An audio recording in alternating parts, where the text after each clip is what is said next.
Ser Podcast. En la cadena Ser. Good times for a change. La hora extra. See the luck I've had can make a good man turn bad. Con Dani de la Fuente. So please, please, please, let me get what I want this time. Estamos en el fin de semana de mayor concentración de fiestas populares en España. Conciertos, festivales, bandas de música recorren la geografía de nuestro país. Así que hoy les invitamos a salir de fiesta con nuestra primera invitada, una alicantina que nos presenta desde A Coruña la historia de una generación que sale, se droga, bebe y folla entre el caos y la contaminación de Madrid. Nuestra segunda invitada hace años que dejó el ruido y el estrés de la capital para instalarse en medio de la nada en un pequeño pueblo rodeada de naturaleza. Ratón de campo y ratón de ciudad en la hora extra. Bienvenidos, bienvenidas. Lord knows it would be the first time. María Ovelar, bienvenida a la hora extra. Muchas gracias, Dani, por invitarme al programa. Gracias por acudir a este programa. La música de los Smiths y de otros grupos como The Dandy Warhols o Tears for Fears recorren la novela que vienes a presentarnos, María. Forman parte de la banda sonora de tu vida. ¿Cuál dirías que es la canción de tu verano de 2025? Pues hay una canción de Caroline Polachek que me gusta mucho que se llama Spring is Coming, que habla de la primavera, pero es verdad que yo tiendo un poco a alargar la primavera, esa primavera deseante, ¿no? Ella dice, la primavera viene con una fresa en la boca. Y es un poco como también estoy intentando abrazar este verano, ¿no? Con vibración y con los sentidos, los 5 sentidos puestos en marcha. Suya era la noche, como La mala costumbre de Alana Portero o Venimos del fuego de Sergio Banc, es también una carta de amor a Madrid, María, a la noche madrileña, a una ciudad en la que desaparecen locales míticos, históricos, como el Café Central, para convertirse muchas veces en apartamentos turísticos. A Madrid en la novela y en la vida, o la amas o la odias, como a la protagonista del libro, que luego te voy a preguntar por ella, pero ¿cuál es tu relación con Madrid hoy? ¿Se puede sobrevivir a Madrid o es como fingir un orgasmo? Me encanta esta pregunta. Mi relación con Madrid se parece bastante a la de la protagonista, la verdad. Es cierto que esta no es una historia personal, o sea, está ficcionado y fantaseado, pero sí que me he basado naturalmente en experiencias propias, ¿no? Mi relación con Madrid a día de hoy sigue siendo una relación magnética. O sea, a mí Madrid me sigue capturando, me sigue enamorando.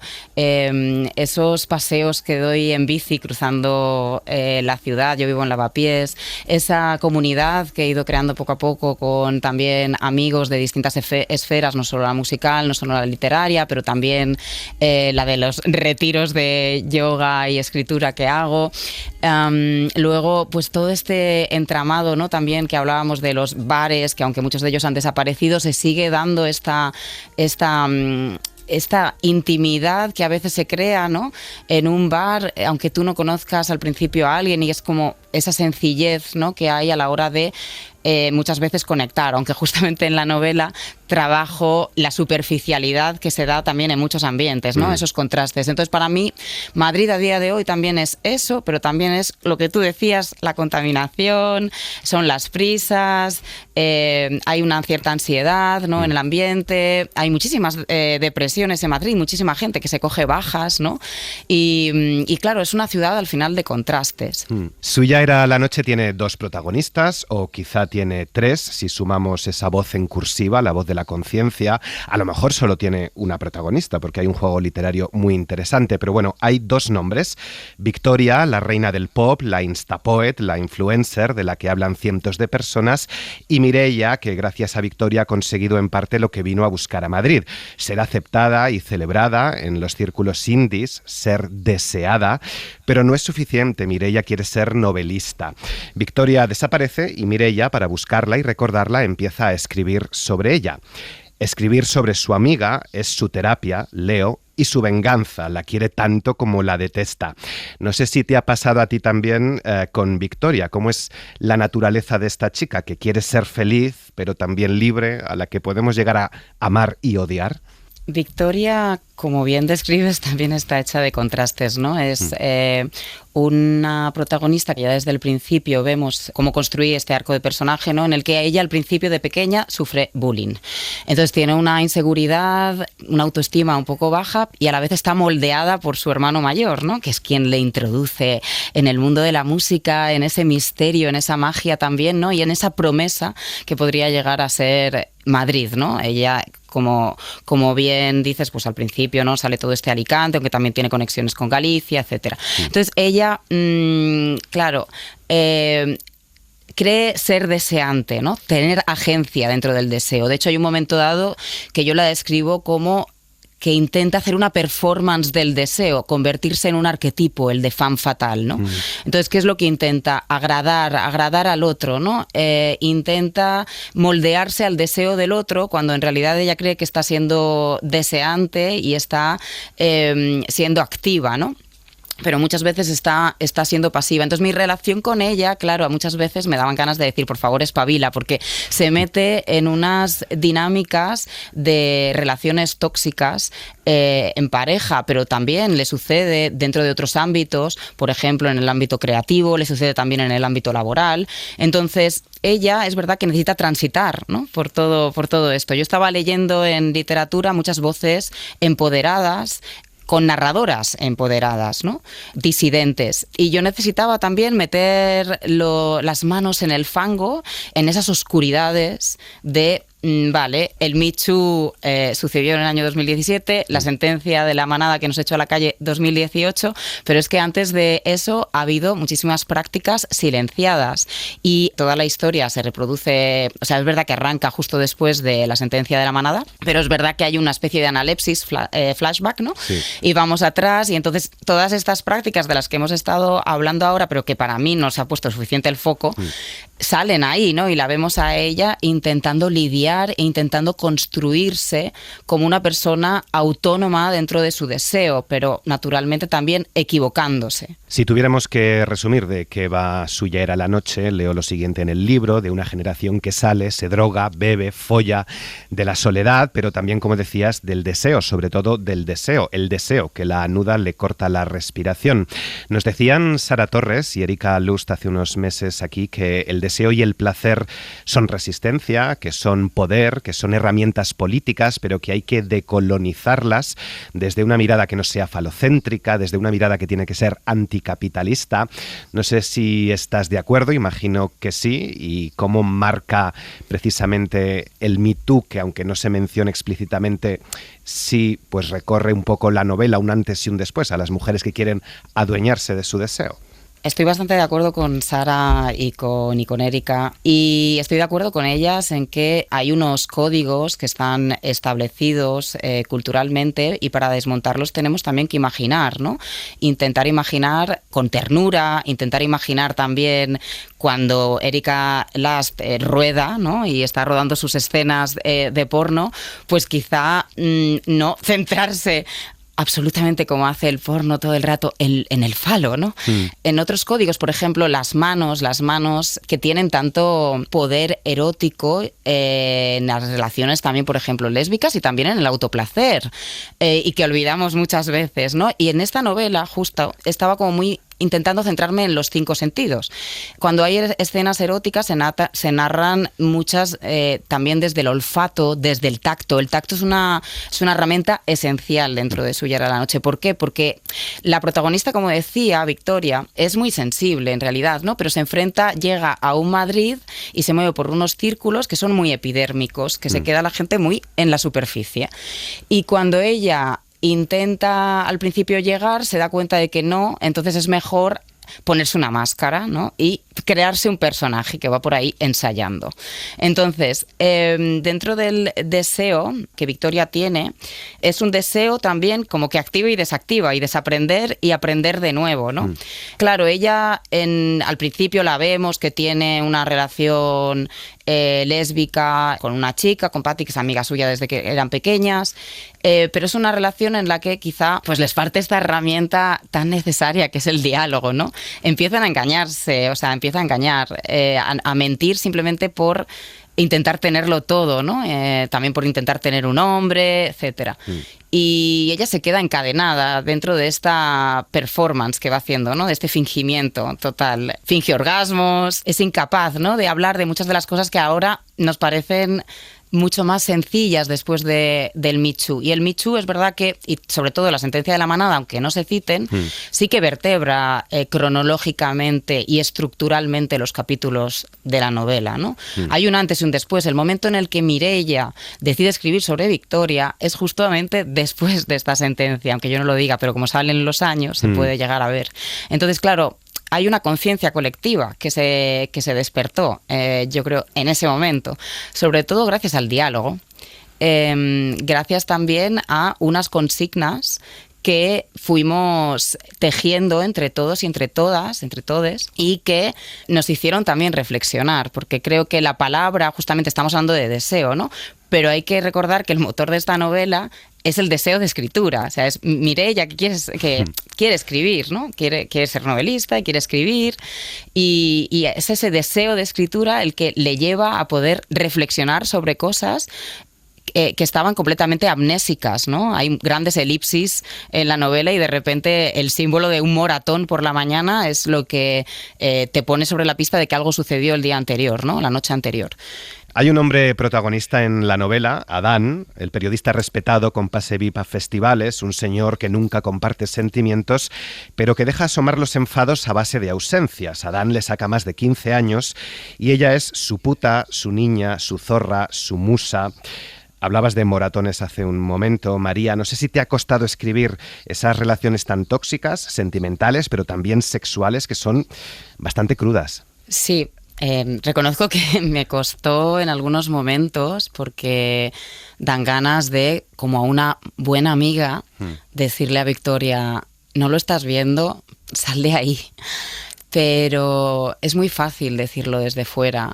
Digamos que las relaciones tóxicas y los abusos a veces cuando se dan son como las arenas movedizas, ¿no? Tienes ahí un pie puesto y de repente te traga y es muy difícil salir.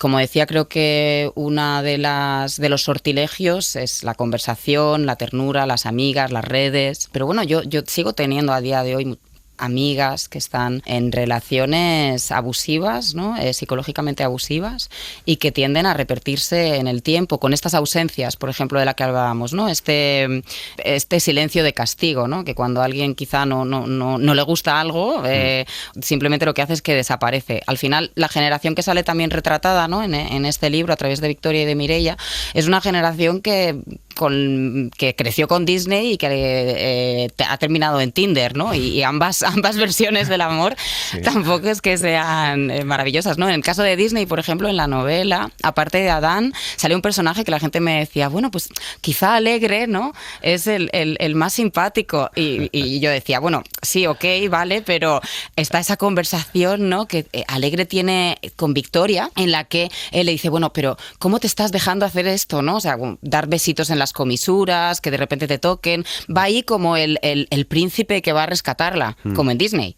Y luego, claro, esta sociedad que al final somos la sociedad del amor líquido de Bauman, ¿no? En la que pues te tienes que acostumbrar muchas veces a unos vínculos que son muy inmediatos, pero que son cero placenteros porque no llegan a ser profundos, ¿no? Luego hay otra búsqueda, y creo que estamos labrándola entre todes, en la que se crea una intimidad a base de ensayo-error y de hablar, ¿no? Pero es que la relación Adán-Victoria es una relación muy tormentosa, y muchas lectoras y muchos lectores me han escrito sobre esto diciendo que se han sentido reconocidos. Hubo un lector de unos 50 años en la presentación de Salamanca que alguien preguntó entre el público, ¿tú crees que esta novela la entenderán los hombres? Y yo dije, a ver, las mujeres llevamos leyendo libros escritos por hombres toda la vida, los hemos entendido, vosotros sois igualmente inteligentes que nosotras, así que creo que sí. Y contestó alguien también entre el público, yo quiero hablar tal, y lo que dijo fue que se reconoció en algunas de los comportamientos que yo describo allí de los hombres, y que tiene dos 2 hijos de 17 y 18 años, hijo y hija, y que la persona que realmente quiere que se lo lea es su hijo. Take me out tonight. Con María, periodista, escritora, poeta, cuentista, performer y traductora, hemos hablado de las drogas que aparecen mucho en su novela, del periodismo, de si se publican demasiados libros de mujeres o de la situación de la cultura en general en estos tiempos de clics y likes, temas que aborda en su Ya era la noche. Toda la entrevista en nuestra web y en tu plataforma de audio favorita. Take me out tonight. A veces es necesario que todo se hunda, meterse en medio de la montaña de escombros. Así sabes qué es lo que realmente tienes que salvar de la derrota. Gloria de Castro, benvinguda, bienvenida a La Hora Extra. Muchas gracias. Gloria acaba de publicar Los Templos Solemnes, con Periscopi en catalán y con Lumen en español, su segunda novela, después de la premiada El instante antes del impacto. ¿La has traducido del catalán tú misma? ¿Por qué? Porque no me gusta que me toquen mis cosas. ¿No te fías o qué? No, es como que es mi texto, ¿no? Digo, ¿quién va a estar ahí hurgando? Entonces, es un proceso difícil porque me cuesta mucho ser literal. Ajá. El castellano me lleva a otro lugar, entonces no es la copia exacta, idéntica. Vale, la hemos leído en castellano, Sí. que lo sepan. Los Templos Solemnes nos cuenta la huida, podríamos decir, de Nina y su familia de la gran ciudad a una casa en ruinas y en medio de un campo devastado, a ritmo de este tema de los Smiths que escuchábamos. Gloria nació en Caldes de Montbui, en la provincia de Barcelona, trabajó durante 25 años, creo, en el mundo de la publicidad, hasta que un día decidió dejar el ruido de la ciudad de Madrid para instalarse en el campo en Mallorca. He leído que para vivir una vida más tranquila. ¿Objetivo conseguido, Gloria? ¿Cuánto de tranquila es Mallorca en julio y en agosto? En mi pueblo mucho, porque es un pueblo que no es el típico pueblo bonito, rústico, que atrae turistas. Está en el medio geográfico de la isla, va poca gente, yo vivo en medio del campo con mis gallinas, ahora tengo ovejas, mi perro, y cuando abro la ventana solo veo naturaleza y silencio. Bueno, ahora están las chicharras. La casa a la que se mudan y por la que te voy a preguntar más adelante es la casa que nadie más de la familia de Nina había querido, porque ¿quién quiere una casa en medio de la nada? Leo, solo alguien a quien no le gusta la gente ni tener que utilizar demasiado las palabras. No sé si es tu caso también. Sí, todo el mundo cuando me mudaba a ese lugar, mis amigas me decían, pero ¿cómo vas a un sitio donde no hay nada? Digo, no hay oferta cultural, no hay Claro. planes. Digo, es que busco eso. También soy consciente que para escribir tienes que aislarte, tienes que estar sola. Y que es la única manera como de que salga adelante un libro. Y ese espacio me lo brinda. Era otra pregunta que te iba a hacer, claro, ¿cómo es vivir el campo en medio de la novela, en medio de la nada? Porque es una pregunta que en la novela también se hace Nina. ¿Cómo es vivir en un espacio en el que efectivamente no hay servicios, no hay hospitales, y si pasa algo, y tampoco hay cultura, que la cultura falta mucho en lo rural? Claro, el espacio de la protagonista no es exactamente mi espacio. Es un espacio que quería que el paisaje fuese un personaje más y que fuese un paisaje bello, pero a la vez violento. Entonces, para crear este pequeño lugar aislado donde ellos no pueden prácticamente salir al exterior, ¿no? Y tenían que relacionarse con ese entorno. Nina, su marido Iván y su hijo Ariel tienen que abandonar el piso en el que viven porque el edificio tiene unas grietas por las que cabría una mano, corre riesgo de derrumbarse. Probablemente no, esto es cosa mía, no puedan volver a ese edificio porque se habrá convertido como el edificio de la ópera donde estudió danza Nina cuando era adolescente, en pisos turísticos. ¿Cómo afecta también o cuánto te preocupa la turistificación? Aunque afortunadamente en tu lugar, no sé si por feo, no sufre el problema de la invasión, podríamos decir, de turistas, pero sí en un país donde efectivamente se vende como un éxito este verano otro récord más de turistas. ¿Cómo gestionamos ese problema? Claro, yo creo que esta novela va un poco de la búsqueda de la belleza, que es el gran objetivo del ser humano, siempre es desde los griegos, que en la novela habla mucho, ¿no? de las mitologías griegas. Hemos estado buscando la belleza y las polis griegas se construían con este objetivo, crear un espacio donde la gente pudiese relacionarse a la vez entre ellos y a la vez con la belleza circundante. Y el turismo es un poco esa búsqueda de la belleza, pero justo vas a un sitio que crees que va a ser bello y estás otra vez como inundado de seres humanos que buscan esa belleza en lugar donde ya no puedes encontrarla, porque hay muchísima gente, está sobredimensionado el tema turístico. Hacía tiempo que Nina sentía que todo se derrumbaba antes incluso de dejar la gran ciudad, y no sé si es quizá por el hecho de haber sido madre demasiado pronto, a los 21 años, si quizá por haber tenido un hijo, Leo, que tapase el agujero de vacío que sentía dentro. ¿Qué le pasa a esta mujer como madre que sonríe y saluda a su hijo como si no acabase de vomitar? Porque eso es lo que hacen las madres. Sí, quería crear esta contradicción de las mujeres como un ser maternal, pero a la vez como este ser cargado de rabia y de mala leche, porque las mujeres están siempre en esta dicotomía de donde termina la madre y empiezo yo como mujer con mis aspiraciones y mis ambiciones, ¿no? Pero estoy completamente anclada a este ser que tengo que cuidar. Entonces, sí, la familia es un poco este lugar donde deberíamos realizarnos como mujeres, pero también es un lugar que en vez de sostenernos, ¿no? Nos mete en un lugar donde hay mucha violencia dentro de las familias. ¿Es la rabia, ese pozo de rabia que tiene Nina, la emoción más pura? ¿La rabia une más que el amor? ¿Y cómo transformar esa rabia, que es uno de los grandes discursos también de las últimas oleadas del feminismo, transformar la rabia en algo constructivo, en algo positivo? Yo creo que la rabia es muy liberadora y también es destructiva, pero a la vez es constructiva, y crear desde la rabia es muy, muy liberador.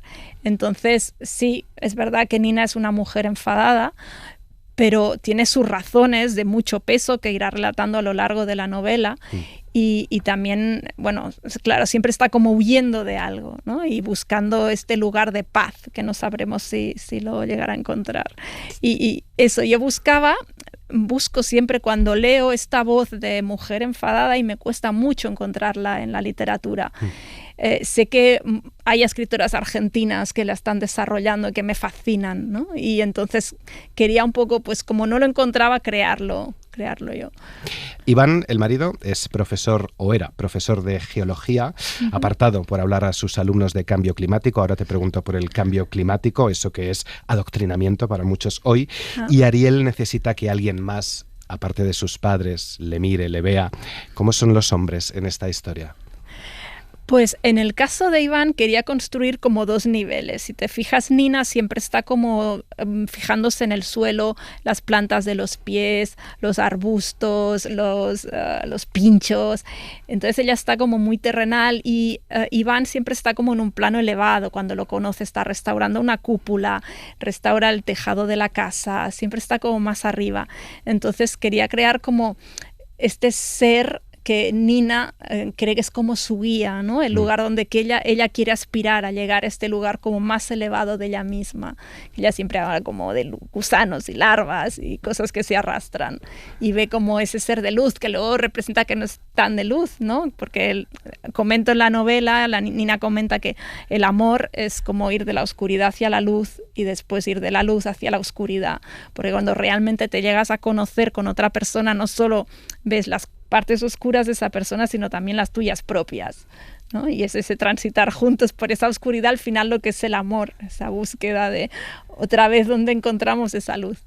Y Ariel, el niño, que tiene que dejar ese entorno y esa sociabilidad que tenía para irse también a la nada con dos adultos.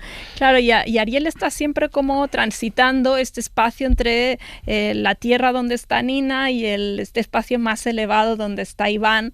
Entonces también me gustaba que sea un personaje que también es capaz de crear arte como Nina, porque le encanta dibujar, pero que le hace este contrapunto a Nina de ¿para qué sirve el arte? ¿Para qué sirve dibujar y crear? ¿Dónde va esto, no? Entonces me servía esto como para plantear preguntas a Nina. Y has querido también reflejar en cierta manera una preocupación por el cambio climático y por el entorno, no solo porque Iván, por hablar de cambio climático, haya sido apartado de su labor de docencia, sino porque también el ambiente, ese contexto, además del pantano, ¿no? Que puede ser algo que recuerda a lo mejor del verano, pero también es un pantano como un agujero negro que se traga a las cosas y a las personas. El entorno, el ambiente de la novela es casi como que distópico, ¿no? Hay un incendio que lo ha arrasado todo, hay tormentas eléctricas, hay temor a que las tormentas solares produzcan un gran apagón. ¿Cuál es aquí la reflexión? Quería eso, pues que la naturaleza fuese un personaje más, el paisaje un personaje más. Y sí, obviamente, claro, es una historia de enfado, de denuncia. No quería meterme muy políticamente en este campo, pero sí que al hablar de naturaleza, al hablar de la tierra, al hablar de las piedras, necesitaba un poco entrar en ese tema, en el del cambio climático y de cómo hay como ahora una corriente, ¿no?, de negacionismo hacia eso y que nos aparta otra vez de la belleza, ¿no? Porque la naturaleza al final es el único lugar o el último lugar que nos queda para poder llegar a esa belleza. Reconstruir la casa es como reconstruir sus vidas, pero cada sitio tiene sus propios monstruos, piensa Nina, y es que la casa a la que se mudan es la casa del padre de Nina, un exmilitar retirado a la fuerza que ni era cariñoso con sus hijos y les hacía trabajar duro. Me has adelantado un poco la siguiente respuesta, pero te quiero preguntar si las familias son un agujero negro de combate y de violencia, del que es imposible escapar y que atrapa cualquier atisbo de luz, si esa infancia que sufrió Nina con su padre y con su hermano Fernando Nándor, creo que se llama, ¿no? Nándor, la ha marcado para siempre, si es esa mochila invisible en la que ha ido metiendo la basura. Sí, es que yo creo, sobre todo para las mujeres, la familia, que es este lugar donde sostenernos, donde estar a salvo, que bueno, esto parte un poco porque, claro, en medio de esta reescritura de la novela nos pilló el COVID, ¿no? Y era como, volved a casa, que ahí estaréis a salvo. Y dices, ¿salvo? No, ¿sabes? Que luego de repente era cuanto más casos de violencia doméstica había. Y dices, ostras, pues igual para mucha gente la familia no es el lugar donde estar a salvo. Y también parte, ¿no?, de la historia de nuestras, sobre todo antepasadas, porque esta historia está muy inspirada en el lugar donde yo pasaba las vacaciones, donde veraneaba, donde estaba mi abuela, y mi abuela me contaba historias de los antepasados, y eran historias durísimas, y todo se vivía en la familia, pero eran unas familias completamente como la novela distópicas, o sea, donde el hombre tenía todo el poder, la mujer era maltratada, o sea, que la violencia machista era donde estaba en su máximo esplendor porque estaba normalizada. Y venimos de ahí. Entonces, claro, ¿qué es la familia? Entiendo que en esas historias que te contaba tu abuela de cómo era aquel pueblo hace años, también estaría cómo era la relación con los animales, con la naturaleza y con la muerte. Porque esta era la casa de verano en la que el padre cazaba con los niños, descuartizaba animales. Nina está familiarizada desde pequeña con la muerte, con la sangre, con las vísceras. Tu escritura está muy influenciada por los cuentos originales de los hermanos Grimm, que mencionas además en el libro. No sé si nos ha hecho mucho daño Disney o incluso Netflix a las infancias. ¿Cuál debería ser la relación de los niños con la muerte? Es que a los cuentos infantiles se les ha quitado todo el gore. Y yo creo que los niños desde pequeños necesitan familiarizarse o ver qué relación establecen con el miedo, con la sangre, porque eso como que les va educando, ¿no?, a lo que se van a encontrar más posteriormente. Y lo que se está escribiendo para los niños, de repente todo es empatía, educación emocional. Y dices, pero es que Grimm, hay mutilaciones, ¿sabes? Se cortaban mujeres a pedacitos y hay sangre. Y yo de pequeña me fascinaban esas historias y de repente las recuperé. Dije, es que era súper sangriento y ahora esto sería como, no, pobres niños. Y bueno, y entra Disney y lo dulcifica todo. Y digo, no hay que perder esa parte. Y a mis hijos les contaba historias de miedo cuando eran pequeños y ahora les fascina el miedo, y a lo mejor he ayudado a normalizar su relación con el miedo, en vez de apartarlo y decir, no, esto para ellos no. No, el miedo es esto, y también crea como esta sensación como de incertidumbre, que también está bien. A propósito del miedo, hablar sobre cómo sobrevivir impide que hablen de otras cosas, por ejemplo, si todavía se quieren. Aunque Nina, leo en otro momento, nunca ha aprendido a hablar como una madre, a escoger las palabras adecuadas, porque ella es más bien cuerpo. Y aquí tengo varias preguntas, porque el libro comienza precisamente con una cita de Natalia Ginzburg. No sabíamos que hubiera en nuestro cuerpo tanto miedo. Nina había aprendido que sobrevivir era tragarse el miedo, leo más adelante. ¿Cómo se manifiesta en el cuerpo, o qué interés tienes tú en cómo se manifiesta en el cuerpo el tragarse el miedo? Vale, a mí me fascina el miedo como tema. Sí, siempre estoy viendo películas de terror desde muy pequeña. Me encanta, pero no quería hacer tanto una historia de miedo por algo de fuera, sino que el miedo fuese por algo de dentro.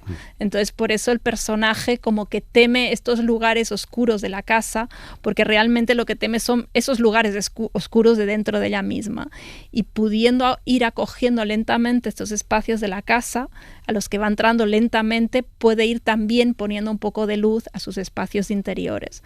Pero es eso, es el terror de algo que viene de dentro, que claro, no es tan fácil como luchar contra un medio de fuera, ¿no? Florencia del Campo, una escritora argentina afincada en España, nos presentaba a principios de año Que tenga una casa, una historia autobiográfica en la que contaba cuál fue el proceso de venir a España y buscar una pequeña casita en un pueblito de la sierra, y algo que pudiese permitirse, con lo cual era una casa en ruinas. Y nos contaba la experiencia de ella sola, como mujer, construyendo o reconstruyendo una casa, y la relación con los vecinos, además de alguna situación incómoda, también alguna situación graciosa, como que todo el mundo le preguntaba ¿dónde está tu marido?, cuando la veían arreglando la verja, por ejemplo. Es algo que también me ha recordado a una cosa que he leído en Los Templos Solemnes. Leo, ella, Nina, quiere volver a gozar del privilegio de ser mujer. Él tiene la fuerza física, él debe asumir ciertas cosas. Toda esta lucha en nombre de vete a saber qué mandato igualitario la cabrea. ¿Cuál es aquí la reflexión sobre cómo reconstruir una casa? ¿Qué tareas físicas debería hacer un hombre? ¿Qué hemos luchado las mujeres por conseguir en igualdad? Es que también, claro, he estado 5 años haciendo la escritura de esta novela, entonces ha pasado como momentos muy clave y muy críticos, y otro de los momentos que nos pilló fue que nosotros por fin logramos comprar un pequeño terreno en la isla y construirnos una casa. Pero para que nos saliese, que pudiésemos pagarla, hicimos de paletas todos. Entonces había muchos momentos que era como, no, claro, ¿sabes? Me lo decía a mí misma, yo tengo que demostrar que puedo levantar piedras y hacer cemento, pero joder, ¿sabes? Quiero estar adentro de casa leyendo un libro, que lo hagan los hombres, que por algo tengo 3.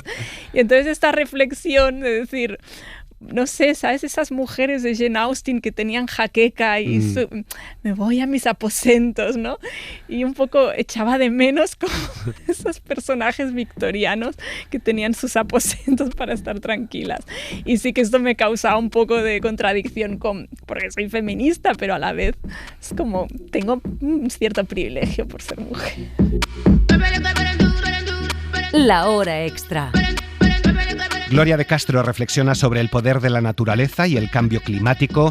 También lo hace Secundino Hernández en el MUSAC, el Museo de Arte Contemporáneo de Castilla y León, que celebra su 20º aniversario con 3 exposiciones que reflexionan sobre la naturaleza, la abstracción y la metamorfosis.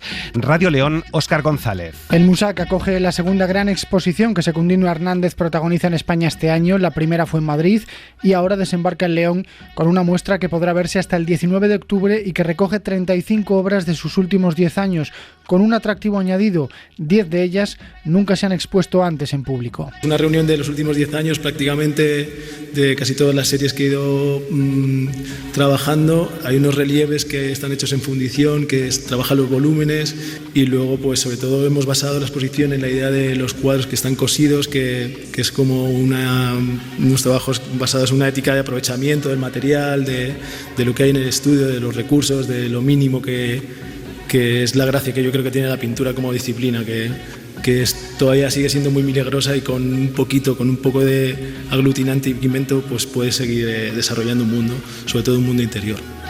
Estación Total, que así se llama la exposición, toma el nombre de un poema de Juan Ramón Jiménez y cuenta con obras de gran formato que representan todo un tratado sobre cómo el artista entiende la abstracción y el origen de sus obras. En mi obra puramente pictórica encontramos pues muchas cosas sobre el origen de la naturaleza de las ideas, de dónde viene, de dónde partimos, a dónde vamos, que son preguntas esenciales pero que son inevitables a la hora de enfrentarte en un lienzo en blanco y crear. Cuadros que no pueden leerse sin el entorno que los acoge, un diálogo entre obra y espacio que invita a la reflexión pausada. Es un lujo exponer estas salas que invitan a la contemplación, que invitan a la reflexión, algo que hoy en día está tan de lado porque nuestras exigencias cotidianas no lo impiden, ¿no? Y bueno, la pintura en ese sentido, como sabéis, es una disciplina lenta, es un trabajo que va en otra dirección. Secundino Hernández va a compartir espacio en el Musac con 2 instalaciones del reconocido estudio neerlandés Drift, que muestra su trabajo por primera vez en España, obras que cabalgan entre el arte y el diseño industrial y que podrán verse en León hasta el 19 de octubre. Desde la Hora Extra mandamos un abrazo y mucho ánimo a todos los vecinos y vecinas afectados por los incendios. La semana que viene volveremos al Festival de Mérida con Pepón Nieto. Hoy nos detenemos en Asturias, en Candás, que celebra la 35ª edición de su Salón de Teatro Costumbrista, declarado Bien de Interés Cultural. Desde el Teatro Prendes, Paloma Llanos. 35 años conservando el patrimonio cultural asturiano, porque en definitiva el teatro costumbrista es eso, cultura y tradición, y el guardián de todo ello, el Salón del Teatro Costumbrista de Candás, que en 2025 cumple su 35ª edición. Del 12 al 24 de agosto, el pequeño y coqueto coliseo de esta villa marinera acoge 14 funciones, entre ellas 12 estrenos, de otras tantas compañías llegadas de todos los puntos de la región. Valdés, Siero, Gozón o Nava son algunos de esos concejos. Cita fundamental para los dramaturgos asturianos que escriben o interpretan situaciones cotidianas que dibujan perfectamente la personalidad de quienes habitamos este paraíso natural. José Ramón Oliva es autor y director del grupo de teatro Carballín de Siero. No solo refleja situaciones y costumbres, sino que refleja la propia idiosincrasia del asturiano. O sea, y un teatro al cual la gente de aquí de Asturias lo siente muy cercano, lo siente muy suyo. Se ve reflejado tanto en la manera de actuar como en la identificación con los personajes, los arquetipos que salen en este tipo de obras. Descaros, socarronería, airadas discusiones y todo en un asturiano amestao, que todos y todas entendemos. La lengua, el mantener siempre la lengua en sus múltiples variantes en el teatro, eso al final hace que el público esté muy identificado con las situaciones que se producen en el teatro costumbrista y que tenga el tirón que tiene. Oliva es uno de los autores más prolíficos de teatro costumbrista, con más de 70 obras en su haber. Dirige además la compañía Carballín de Siero. Una mujer, María Jesús Juarros, Chusa Juarros, dirige el grupo de teatro El Hórreo de Luarca y también es autora de sus obras, un nuevo estilo dentro del teatro costumbrista que ya no es de boina y madreña. Estamos intentando renovar un poquito lo que es el costumbrismo. Y contarlo de otra manera distinta. Contamos la costumbre de ya no solo de los años 40 o de los años 30 o 50, sino de lo que no está tan lejano en el tiempo, pero que también tenía una costumbre completamente diferente a la que tenemos ahora, de los años 60. El Hórreo pone este año en escena la obra porque, lo digo yo, el salón culmina el 29 de agosto con la gala de los premios Aurora, en la que se entregarán los reconocimientos de esta 35ª edición. Muchas gracias por acompañarnos. Buena semana. Para no perderte ningún episodio, síguenos en la aplicación o la web de la SER, Podium Podcast o tu plataforma de audio favorita.